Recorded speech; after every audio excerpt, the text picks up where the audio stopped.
энэ удаа та бүхэн Jack Ma-гийн талаар илүү өргөн илүү дэлгэрэнгүй ойлголтыг хүргэх болон түүний амжилтын нууц яг юунд байсан бэ гэж та бүхэн өөрийнхөө судалж мэдсэн талаар хуваалцъя. За тэгэхээр Jack Ma хэмээх энэ ирхэн бол одоо бие жижигт бэлчээр үнэхээр томтой ирхэн байгаа. Та бүхэн надад хэлүүлэх сайн болж байгаа. Тэгэхээр түүний бага нас бол яаж эхэлсэн бэ гэхээр тэр бол анханасаа одоо жижигхэн биетээс одоо ч гэсэн жижигхэн биетэй тий. Тэгэхээр одоо жижигхэн биетэй байсан учраас бол маш олон хүн одоо найзуудтай үед ингэх бол надад дээрлэх үйдэг гэсэн. Гэхдээ тэр бол эзэж бууж өгч байгаагүй. Өөрөөсөө одоо хэд дахин том биетэй нөхдүүдтэй ч гэсэн зодтолдог байсан гэж ярьдаг. Тэгэхээр түүний мөн чанар бол бууж өгөхгүй төсвөртэй төвчөртэй урагшилдаг гэдэг энэ өнцөг байна. Нэгдүгээр. Хоёрдугаар бас түүний одоо төвчөртэй төсвөртэй тууштай гэдгийг харуулах нэг маш чухал үзүүлэлт бол түүний одоо их сургуульд элсэх процесс гэдэг. За мэдээж тэрээр бол 10 жилээ ингээд өсөөд их сургуульд элсэхэд бол маш олон шалгалт өгсөн дааж юусоо тэнцэг үү. Тэгээд арай гэж одоо тэнцэн нь бол одоо англи хэлтэй багш байсан. За тэгээд англи хэлний өөрөө их муу гэсэн учраас англи хэлээ сайжруулахын тулд бол өөрөө өглөө болгон одоо дугуугаар 40 минут яваад тэр нэг юм зочд буудалд очдог байсан. Тэр зочд буудалд нь бол одоо гадны жуулчд ирдэг гэсэн. Тэр жуулчдад үнэгүй одоо орчуулах гэж өгдөг. Ийм ажлыг бол бас их олон одоо баггүй хугацаанд хийсэн гэж мэдэж ярьдаг. За тэгээд арай гэж нэг юм англи хэлний багш болоод ингээд багшилж хийсэн. За англи хэл бол 1990 одоо 5 он 1990 оны донд болсон хятад эдийн засаг нээлттэй болсон байсан. Ингээд түүнд бол ямар санаа төрсөн бэ гэхээр ерөөсөө Америк руу яваад Америкийн бүтээгдэхүүнүүдийг одоо хятад очиж зарьяа гэдэг. За энэ одоо санаатай анх ингээд Америк руу явсан. За ингээд Америкт очиод найзынд очсон, найзынх гэрт нь ороод ширээн дээр нэг юм дөрүүлж юм байсан. Энэ юу вэ гэсэн компьютер гэж хэлсэн. За ингээд компьютер дээр суулаа. Ингээд одоо яах вэ гэдгсэн чи дуртай юм хайж болно гэд найз нь хэлсэн. Тэнгүүт нь одоо хятад P гэдэг юм үг одоо бичсэн гэж ярьдаг.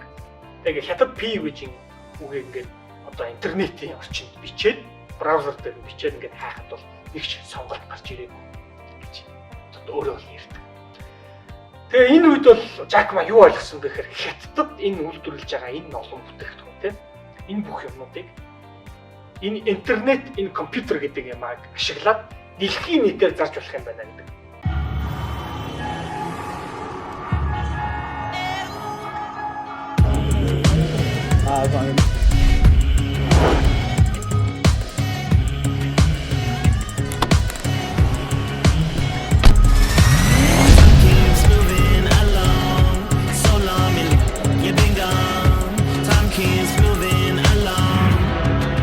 Бэрхэнданы нэрийн гудас 100% ноолурн хөслөл говь. Ийм одоо үндсэн санаа ойлголтыг бол өөртөө буулгаж авсан байдаг. За ингээд энэ даруй буцаж ирээд интернет гэртээ компьютераар интернет тавьсан. За тэр үед бол одоо энэ dial up гэдэг ийм холболт байсан тийм. Маш удаан. Тэгээд баахан найзуудаа ингээд цуглуулад интернет гэдэг юм хятадуудад үзүүлсэн. Тэгээ ингээд хятадуудад үзүүлээд одоо хайлт хийгээд ингээд дарсан бүтэн хагас өдөр болж ш нөгөө дэлгэцтэй талаар нэг энэ юм гарч ирсэн. Асар удаан интернет байсан. Тэгээд найзууд нь бол яг л идэж угаал. Тэр өдөр дууссан. Нөхөр бол би бол найзуудад интернет гэдэг асар чухал үзүүлжлээ гэдэг. Айгуу багталтай байсан гэж ярьдаг.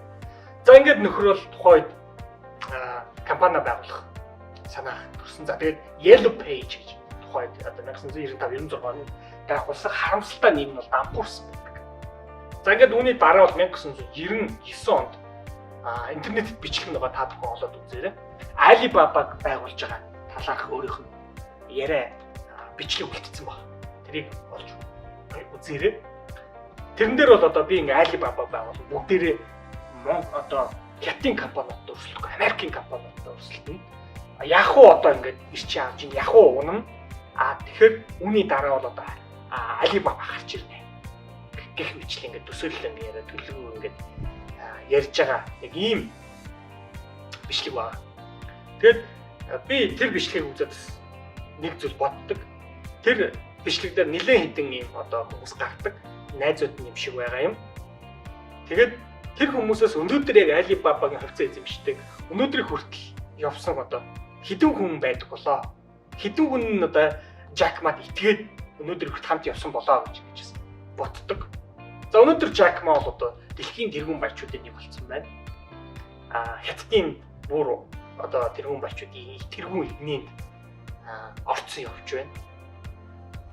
За ингээд энэ хүний амжилтын нууцвал бол ерөөсөө одоо би бол одоо хувтаа юу гэж ингээд ойлгосон юм бэ гэхээр энэ хүн бол асар төвчээртэй юм байна. Эцэж бууж өгдөг юм байна. Өргөж өөрийгөө хөгжүүлж сайжруулсаар байд юм байна. Шинийг эрэлхийлж ид юм байна. Тэгээд энэ бүх нөхцөлийн нэг одоо өнөөдрийн ахуйн амжилт хүргэсэн юм байна. Нэгдүгээр. За хоёрдугаар хэрвээ Жак Ма шиг хүн Монгол байсан бол бас ийм амжилт төрөхөөс нь үгүй гэдгийг бас би бодлоо. Арай хүрхгүй байсан болов уу би бодож байгаа. Яа тэгэхээр Жак Ма бол үйлдвэрлэсэн бүтээгдэхүүнийг интернетээр дамжуулаад дэлхийд даяар зарах бизнесийг хийж байгаа буюу Хятад улс өөрөө маш том үйлдвэрлэгч байсан учраас дээрэс нь Хятад улсын хүн ам өөрөө асар олон 100 сая байсан учраас тэнд том зах зээл байсан, том бүтээгдэхүүн байсан. Тэрийг интернетээр зарахад бол том компани байгуулж чадчих.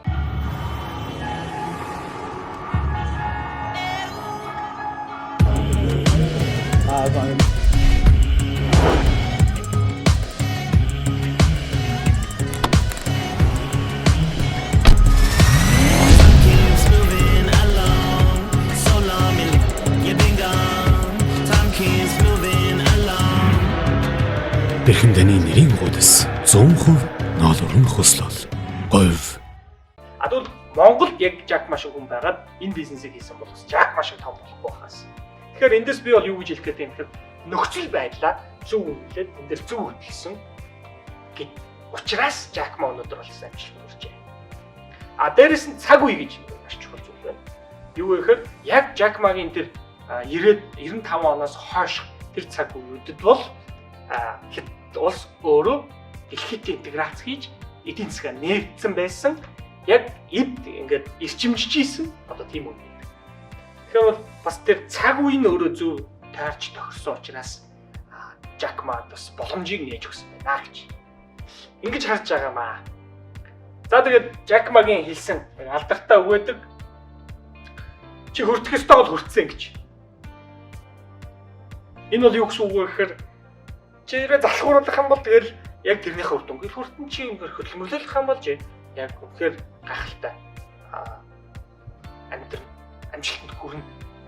Чи өөрөөр чи хийж байгаа ажлаа бусдаас хэр зэрэг өөрөөр хийж чадж байна. Чиний амьдрал бусдаас тэр чинийгээрээ өөр сайхан байна гэж бас хэлсэн байдаг. Энэ бол одоо миний анх энэ үгийг сонсоод тарихад яв гэдэл орж байгаа юм л да. Өөрөөр хэлбэл хэрвээ чи ямар нэгэн ажил хүлээж авсан бол тэрийг бусдаас хамгийн сайнаараа хамгийн бэстээрээ хийх юм бол тэрний чи үр дүн үр ашиг нь чам тодорхой хугацаанд дараа буцаад ирнэ. Тэр ирж байгаа ашиг үр шимчин чамайг бусдаас илүү сайхан амьдрах тэр боломжийг бий болгоно гэдэг. Энэ утга санааг бол агуулсан юм үг юм болов уу гэж би боддог юм байна. За ингээд та бүхэн Жак Магийн талаар интернетээс илүү их судалж мэдээрэй. Түүний Alibaba компани бол Нью-Йоркийн хөрөнгө эзэмшигчдэр зарцаар арилжаалагдж байгаа гэдгийг хэлэхэд та анхаарлаа хандуулсан байлаа.